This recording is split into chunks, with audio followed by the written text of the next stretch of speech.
বন্ধুরা, চলে এসেছি আবারও একটি নতুন ভিডিও নিয়ে।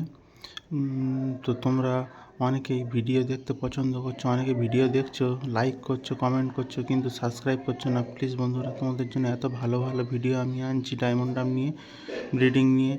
তোমরা অবশ্যই চ্যানেলটি সাবস্ক্রাইব করো, তবে আমি নতুন ভিডিও আপলোড করতে উৎসাহিত হব। তোমরা প্লিজ আমার চ্যানেলটি সাবস্ক্রাইব করো আর বন্ধুদের সাথে শেয়ার করে দাও। প্লিজ সাবস্ক্রাইব করে দাও বন্ধুরা। তো আজকের টপিকটা তোমরা থাম্বনেল আর টাইটেল দেখে বুঝতে পেরে গিয়েছো। তো কীভাবে তোমরা বুঝতে পারবে যে একজোড়া ডায়মন্ড ডাব তারা ডিম দেবে।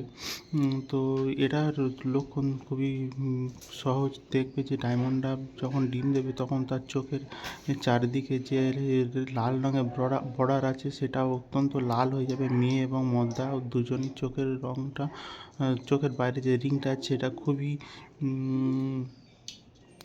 লাল হয়ে যাবে। আর মেয়ে পাখিটা বেশি সময় ধরে সে সবসময় ঝুড়িতে বসে থাকবে। সে ঝুড়িতে যাবে আর আসবে, শুধু একবার ঝুড়িতে যাবে আবার নেমে আসবে, আবার ঝুড়িতে উঠবে আবার নেমে আসবে, এই করতে থাকবে। বন্ধুরা, সে ঝুড়িতে বেশি সময়টা ঝুড়িতেই কাটাবে। আবার দেখবে যে তুমি যদি খাঁচার মেঝেতে কোনো কুটি বা নারকেলের ছোবড়া এইসব দিয়ে দাও, মদ্দা পাখিটা দেখবে সেইগুলো নিয়ে বাসায় যাচ্ছে। মেয়ে পাখিটাও সেই বাসা ঠিক করছে, বাসাগুলো রেডি করছে। সে অনেক সময় ধরে ঝুড়িতে বসে থাকবে আর বারবার মিটিং করবে আর তার চোখের রং লাল হয়ে যাবে। এই দেখে তোমরা বুঝতে পারবে যে কিছু দিনের মধ্যেই ডায়মন্ড ডাব পাখি ডিম দিতে চলেছে। আর পেটে ডিম দিতে চলেছে। ডিম দেওয়ার আগে তোমরা ভালোভাবে পাখিকে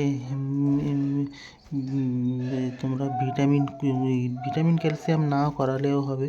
আমি ভিটামিন ক্যালসিয়াম কোর্স করাতে বলি না, তোমরা গ্রিড দিয়ে রাখবে। গ্রিড দিয়ে রাখলে ওদের ভিটামিন ক্যালসিয়ামের চাহিদা মিটে যায়। তোমরা ডিম পাড়ার আগে অবশ্যই ডিওয়ার্মিং করিয়ে নেবে, কৃমির কোর্সটা করিয়ে নেবে। তাহলে দেখবে ডিম বাচ্চা খুব ভালো হবে, দুটো ডিমই ফার্টাইল হবে।